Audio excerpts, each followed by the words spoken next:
오늘은 어린이 주일입니다. 오늘 본문은 어린이 주일이 되면 자주 보게 되는 말씀입니다. 예수님께서 누구든지 하나님의 나라를 어린아이와 같이 받들어야 천국에 들어갈 수 있다라고 말씀하신 유명한 말씀이죠. 저는 과거에 이 말씀을 들을 때면 그저 하나님 나라에 들어가려면 순수해야 되는구나, 그래야 하나님의 나라에 들어갈 수 있구나 정도로 받아들였습니다. 그러나 제가 직접 아이를 키우면서 또 교회학교 사역을 하면서 느낀 것은 예수님께서는 단지 어린아이의 순수한 점만 말씀하신 것이 아니구나라는 것이었습니다. 예수님과 제자들은 갈릴리를 지나서 예루살렘으로 가는 와중에 유대에 있는 어느 한 지역에서 말씀을 전하고 계셨습니다. 한창 사역 중에 계신 예수님께 많은 사람들이 자기의 어린 자녀들을 데리고 예수님께 몰려왔던 것이죠. 이 많은 사람들은 예수님께 왜 자기의 어린 자녀들을 데리고 왔을까요? 당시 유대인들이 랍비나 존경받는 사람들에게 자기 자녀를 데리고 가서 축복을 받는 행위는 그 시대의 문화이자 관습이었습니다. 그래서 자기 자녀가 축복받기를 원했던 많은 사람들이 어린 자녀들을 데리고 그 예수님께 몰려왔던 것이죠. 자, 그렇다면 얼마나 어린 자녀들이었을까요? 오늘 본문에 어린아이들이라고 표현된 이 헬라어 단어는 파이디아입니다. 파이디아는 젖을 먹는 갓난아기부터 약 7세의 어린아이들을 말하는 것입니다. 많은 부모들이 예수님께 안수받고 축복받기 위해 누구는 아직 젖을 떼지 않은 아이들을 안고, 누구는 그 어린 자녀를 등에 업고, 누구는 종종걸음으로 걸어오는 아이 손을 붙잡고 예수님께 나아왔던 것입니다. 자, 근데 이 모습을 본 제자들은 어린 자녀들을 데리고 온 부모들을 꾸짖었습니다. 아니, 예수님의 제자라는 사람들이 어떻게 예수님께 나오는 사람들을 꾸짖을 수 있었을까요? 아마도 제자들이 생각하기에는 예수님께서 지금 어린아이들을 축복하는 것보다는 더 중요하고 더 우선적인 일이 있다라고 생각했던 것 같습니다. 왜냐하면 지금 예수님께서는 많은 사람들에게 둘러싸여서 말씀을 가르치고 계셨기 때문입니다. 이렇게 예수님께서 많은 사람들에게 말씀을 가르치는 중요한 순간에 당시 유대 사회에서는 인구수에 끼지도 못하는 여자들이, 심지어는 그의 어린 자녀까지 데리고 예수님께 막 몰려오니까 제자들은 그들을 바라보며 천대했던 것입니다. 예수님은 이 모습을 보시고 화를 내셨습니다. 오늘 본문에는 예수님께서 보시고 노하셨다라고 나옵니다. 이때 예수님은 단순히 분노만 하신 것은 아니었습니다. 노하셨다라고 번역된 헬라어 에가낙테세는 분노의 표현도 있지만 동시에 슬퍼하다, 탄식하다라는 뜻도 가지고 있습니다. 예수님께서는 어린아이들이 자신에게 축복받으러 오는 것을 막고 꾸짖는 제자들을 보시면서 슬퍼하시고 탄식하셨다라는 것이죠. 왜냐하면 예수님은 바로 방금 마가복음 9장에서 제자들이 서로 누가 크냐, 누가 작냐, 누가 더 위냐 이렇게 따지며 논쟁하고 들었을 때 어린아이 한 명을 데려다가 무릎에 앉히시고는 누구든지 내 이름으로 이 어린아이 하나를 영접하면 곧 나를 영접하며 너희가 돌이켜 어린아이들과 같이 회개하지 않으면 결단코 천국에 들어가지 못한다라고 한번 말씀하신 적이 있었기 때문입니다. 근데 제자들은 예수님이 금방 하신 말씀도 까먹고 어린아이들이 예수님께 축복받으러 오는 그 길을 막아서고 꾸짖었던 것입니다. 예수님은 그 어린아이들을 바라보시며 하나님의 나라가 이런 자의 것이니 누구든지 하나님의 나라를 어린아이같이 받들지 않는 자는 하나님의 나라에 들어가지 못한다라고 말씀하셨습니다. 우리 함께 오늘 본문 14절과 15절을 읽어보겠습니다. 시작. 예수께서 보시고 노하시어 이르시되 어린아이들이 내게 오는 것을 용납하고 금하지 말라. 하나님의 나라가 이런 자의 것이니라. 내가 진실로 너에게 이르노니 누구든지 하나님의 나라를 어린아이와 같이 받들지 않는 자는 결단코 그곳에 들어가지 못하리라 하시고, 과거에 저는 이 부분을 읽으면서 어린아이처럼 순수해야 천국에 갈 수 있는 거구나라고 그냥 단순히 순수하면 되는구나라고 생각했었습니다. 자, 그러나 앞서 말씀드린 것처럼 저는 아이를 키우면서 또 교회 학교에 어린 많은 아이들을 만나면서 어린아이와 같이 순수하다라는 것은 그 안에 더욱더 깊은 다양한 뜻이 있는 거구나라는 것을 깨닫게 되었습니다. 그렇다면 어린아이와 같이 순수하다라는 것은 도대체 무슨 의미일까요? 첫째, 거리낌이 없는 것입니다. 어린아이들은 예수님께 아무런 거리낌 없이 다가갔습니다. 그것이 젖먹는 아기부터 아장아장 걷는 7세의 어린이라고 할지라도 설령 엄마의 손을 잡거나 엄마에게 안기거나 엄마가 포대기로 들쳐 엎었어도 예수님께 나아가는데 아무런 거리낌이 없었다라는 것이죠. 제가 아들을 키우면서 한 가지 규칙을 발견했습니다. 바로 잘못한 게 있으면 엄마 아빠를 피한다라는 것입니다. 제 아들이 올해 7살이 되었는데요. 외동아들이라 그런지 뭐만 하면 꼭 엄마 아빠를 찾습니다. 진짜 거짓말 안 하고 아침에 눈을 뜨자마자 엄마 아빠를 찾아요. 그리고 밤에 잠들기 전까지 엄마 아빠를 부릅니다. 심지어는 자다가도 자기 침대에서 벌떡 일어나가지고 갑자기 다다다다다닥 달려가더니 안방으로 쏙 들어와서 저희 둘 사이에 포근히 안겨서 잠이 들기도 합니다. 하루 종일 엄마 아빠를 부르고 찾고 뭐 해달라 저거 해달라 이거 달라 놀아달라 하루 종일 엄마 아빠를 찾다 보면 하루는 이거 두통이 막 오더라고요. 너무 불러가지고. 자, 근데 이런 제 아들이 유독 조용할 때가 있어요. 그때는 저를 부르지도 않고 저를 찾지도 않습니다. 그때가 언제냐?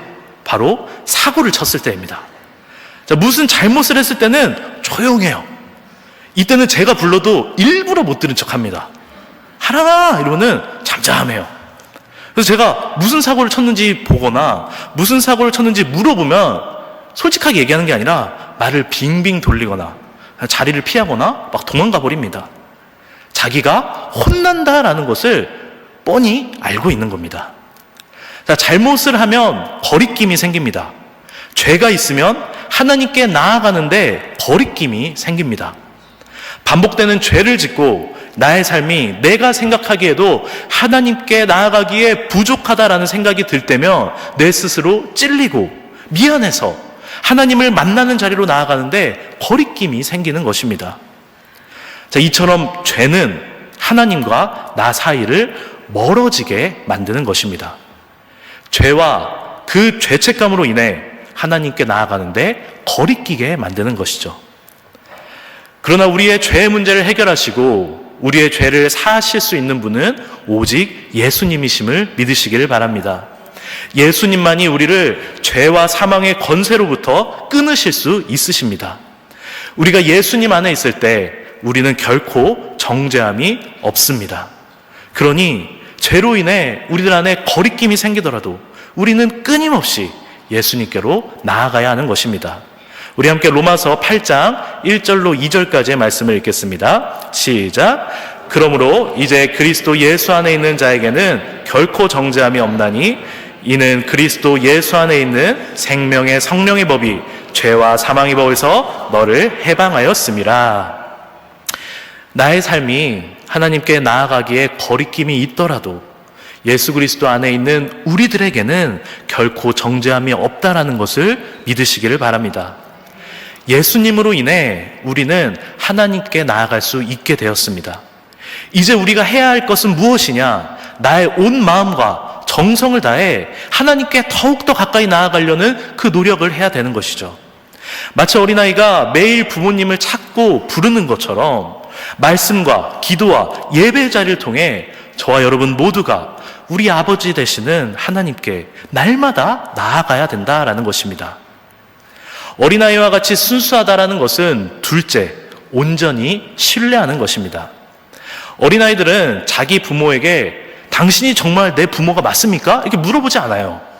지금 함께 살고 있는 이 부모가 내 부모가 맞는지, 나에게 맨날 밥을 차려주시고 용돈을 주시는 이 부모가 내 부모가 진짜 맞는지 의심하지 않는다라는 것입니다.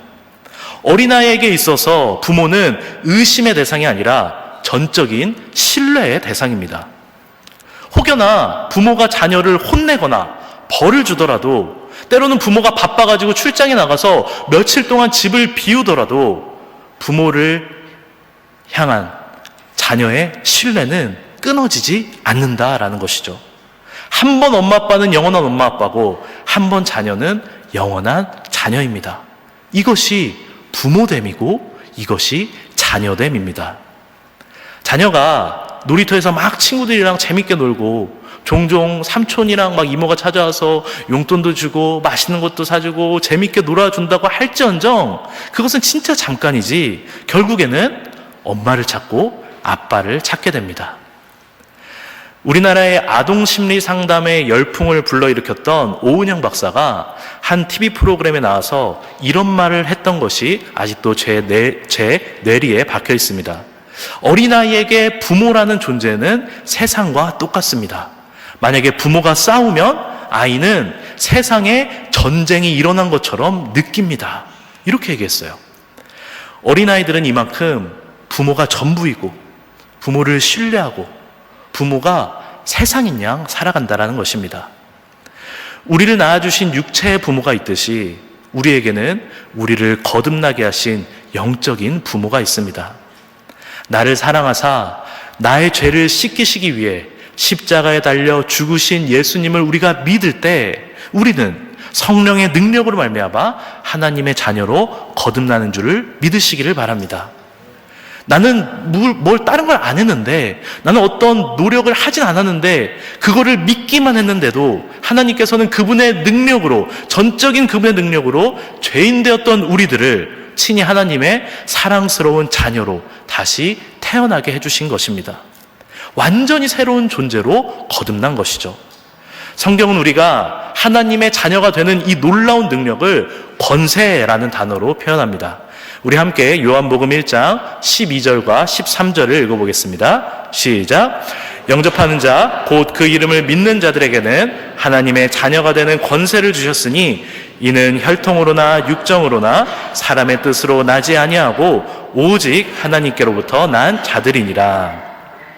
이 권세라는 단어는 재판장에서 사용되던 단어입니다. 재판을 통해 승인하고 결국에는 이겨가지고 이 사람에게 어떤 권리를 부여한다라는 뜻이에요. 자, 우리가 예수님을 믿음으로 고백했을 때 하나님께서는 저와 여러분을 더 이상 죄인이 아니라 너는 하나님의 사랑스러운 자녀라고 승인하시고 이미 그런 권리를 주셨다라는 것입니다. 우리를 구원받은 백성으로 하나님께서 변화시켜 주셨다라는 것이죠. 그러나 우리들의 삶을 살펴보면 하나님의 자녀답지 못하게 살아갈 때가 종종 있습니다. 여전히 죄의 관성에 빠져서 죄를 반복하며 넘어지고 쓰러지기도 합니다. 그럴 때마다 나의 구원은 가짜인가? 나의 믿음은 가짜인가? 나는 아직 하나님께 구원받은 주님의 백성, 주님의 자녀가 아닌가? 라는 죄책감과 의심이 밀려올 때가 있습니다. 그러나 주님께서 말씀하셨습니다.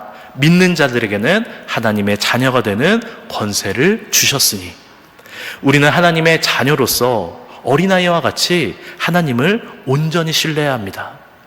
어린아이는 자기의 부모가 진짜 자기 부모인지 의심하지 않습니다. 내가 진짜 하나님의 자녀가 맞는지, 내가 진짜 구원받은 주의 자녀가 맞는지, 내가 성령의 능력으로 거듭난 게 맞는지 의심하지 말고 어린아이와 같이 예수를 믿기만 하면 성령의 능력으로 하나님의 자녀로 거듭남을 신뢰하며 믿는 저와 여러분이 되기를 간절히 소망합니다. 죄로 인해 우리들의 믿음이 흔들릴 때 우리는 어린아이와 같이 하나님을 붙잡아야 되는 것입니다. 하나님의 자녀가 되었다라는 그 근거는 내 감정이나 내 경험이나 나에게 있는 것이 아니라 하나님께 있습니다. 그러니 나는 흔들릴 수 있지만 나를 붙잡고 계시는 그 주님의 강하신 손, 나에게 이미 약속하셨고 선포하셨던 그 말씀은 결코 흔들리지 않는다라는 것을 믿으시기를 바랍니다.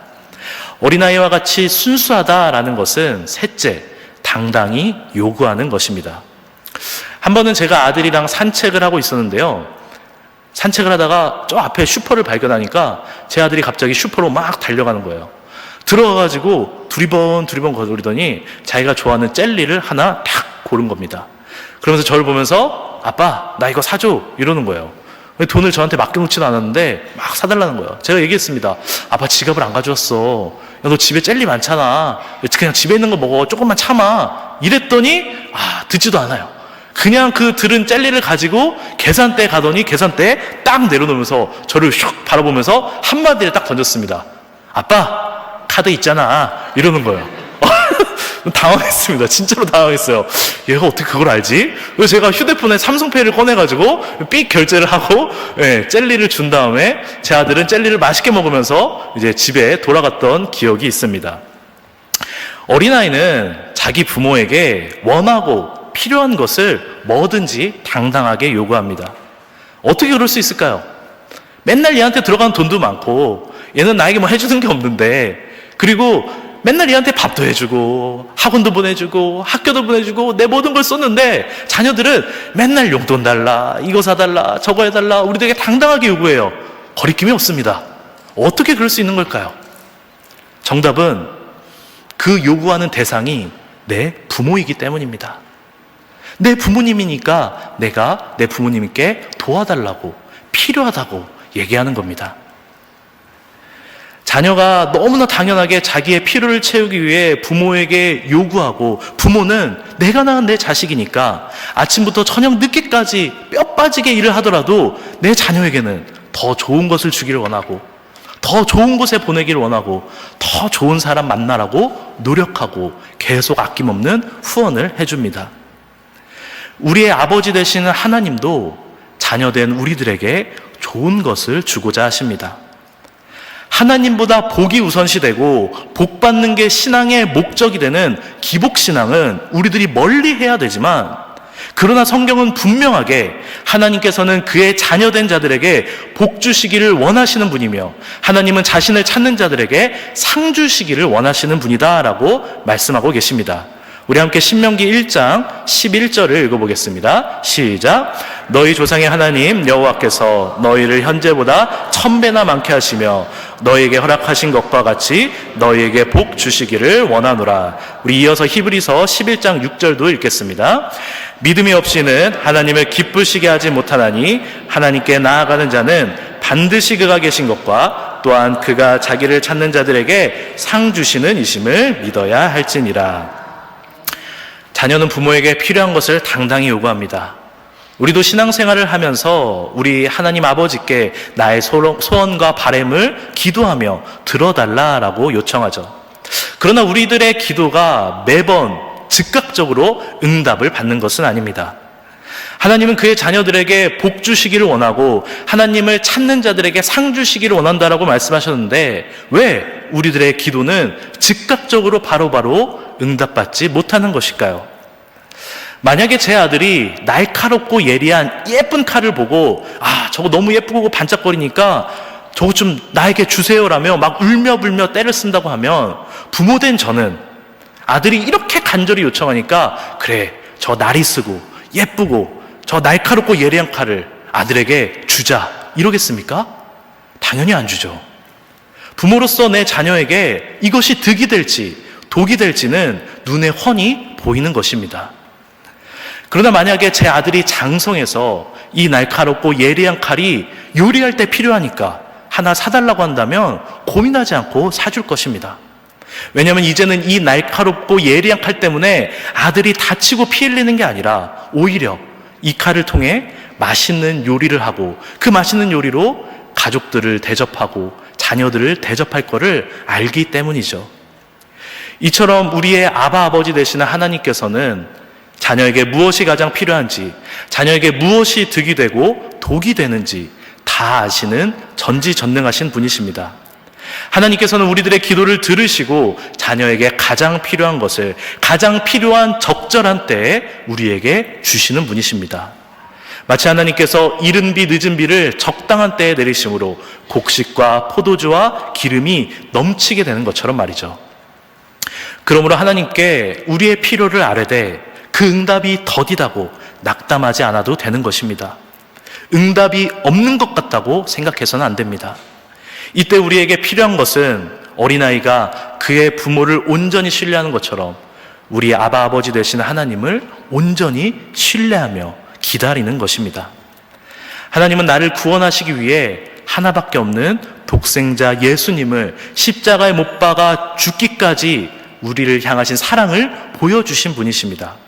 자신의 아들까지 그렇게 희생하신 하나님께서 우리에게 나쁜 것 주시기를 원하실까요? 당연히 아닙니다. 예수 그리스도를 믿음으로 죄사함을 받아 이제는 죄인의 신분에서 하나님의 자녀로 신분이 변화되어 어린아이와 같은 신앙을 가진 우리에게 하나님은 하나님의 나라, 즉 천국이라는 이 세상에서 가장 좋은 선물을 우리에게 주셨습니다. 천국의 기회는 누구에게나 열려 있습니다. 하나님께서는 구원의 은혜를 모든 사람들에게 주셨습니다. 예수님께서 십자가에서 흘리신 그 보혈에는 차별이 없습니다. 그래서 누구나 천국에 들어갈 수 있어요.